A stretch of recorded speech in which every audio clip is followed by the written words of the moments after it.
আমরা সেদিন আগেই গুনার স্বীকৃতি দিয়ে দেব।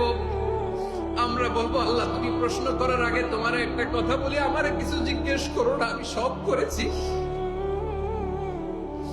এমন কোন পাপ নাই যে পাপ আমারে দিয়ে হয় নাই। তোমার রহমত দিয়ে তুমি জান্নাতে পাঠাবা, তোমার দয়ায় জান্নাতে যেতে চাই, আমল দিয়ে না। পারবেন বলতে?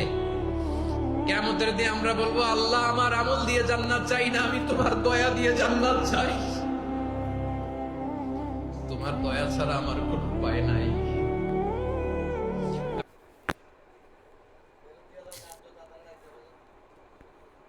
আমরা সেদিন আগেই গুনার স্বীকৃতি দিয়ে দেব। আমরা বলবো, আল্লাহ তুমি প্রশ্ন করার আগে তোমার একটা কথা বলি, আমারে কিছু জিজ্ঞেস করো না, আমি সব করেছি। এমন কোন পাপ নাই যে পাপ আমারে দিয়ে হয় নাই। তোমার রহমত দিয়ে তুমি জান্নাতে পাঠাবা, তোমার দয়ায় জান্নাতে যেতে চাই, আমল দিয়ে না। পারবেন বলতে? কিয়ামতের দিন আমরা বলবো, আল্লাহ আমার আমল দিয়ে জান্নাত চাই না, আমি তোমার দয়া দিয়ে জান্নাত চাই। তোমার দয়া ছাড়া আমার কোনো উপায় নাই।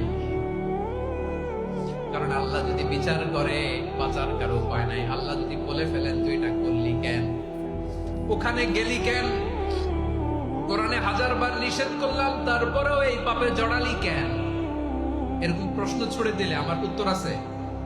বাঁচার কোনো উপায় আছে?